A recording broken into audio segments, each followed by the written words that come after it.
What's going on, everybody? It's just deck hack with Mimeoplasm. He's a 2 colorless black, green, blue legendary creature ooze. He reads, when he enters the battlefield, exile 2 creature cards from graveyards.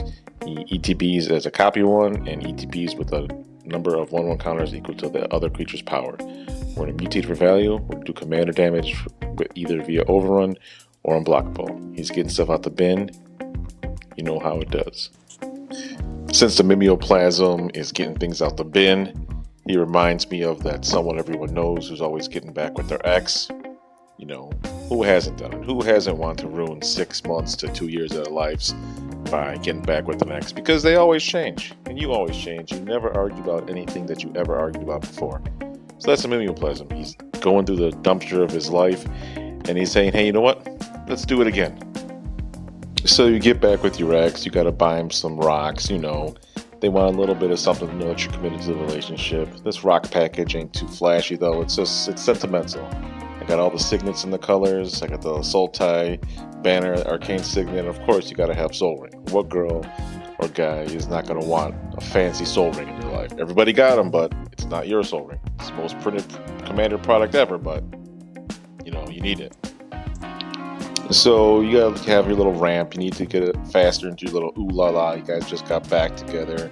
You wanna get things going right away. So we got a little ramp package here. Nothing crazy. One of the mutate cards is gonna be some ramp, but you know, you got Kodama's Reach. You got your Farseek. I went with Migration Path just because it has cycling. On the chance you draw it late in the game, you can cycle it away and hopefully get a better card. You gotta fill your dumpster with lots of mistakes before you can bring them back and rehash all those great moments. You got Windfall, Ancient Excavation, Whispering Madness, and Dark Deal. Not only are they going to fill your graveyard with stuff, but they're also going to disrupt your opponent. Your opponent might think they got a fire hand, and then guess what? You don't now.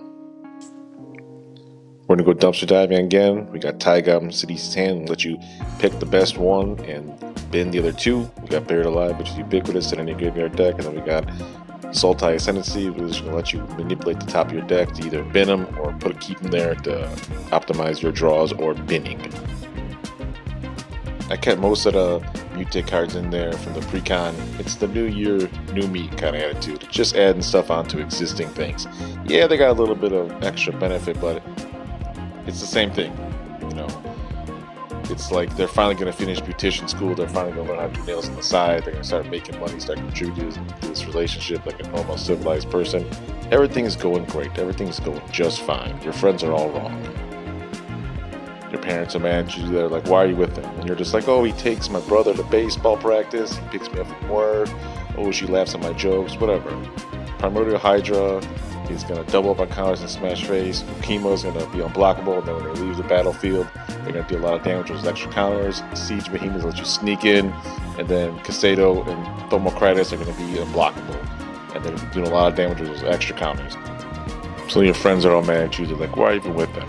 And you know why you're with them. Yeah, they got that big old dump truck, but they're slinging that hot salami. We got Breaker of Armies, Polar Kraken, Ancient Stone Idol, Desolation Twin, Titanoth Rex.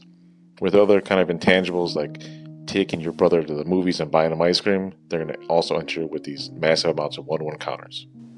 So you guys finally get to go out together again. Everything's peachy keen. The bartender's like, oh my god, I haven't seen you forever.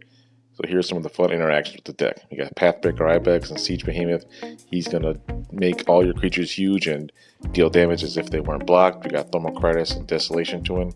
He's basically going to be unblockable unless they leave all their blockers back, and then Primordial Hydra and Polar Kraken. If he survives till next upkeep, he'll be 22/22 trample. Look out now. Well, that's a deck tech, guys, for Mimeoplasm. The person always gets back with their ex. You know, it's not optimized, but it's fun. You know, just like getting back to your ex. It's not the best decision, but it's fun. Maybe their mom's going to make you some tamales because she's so happy to see you. Maybe their dad's going to stop calling you Steve, even though your name is Gustavo. You know, whatever. Like, comment, subscribe, guys. Thanks.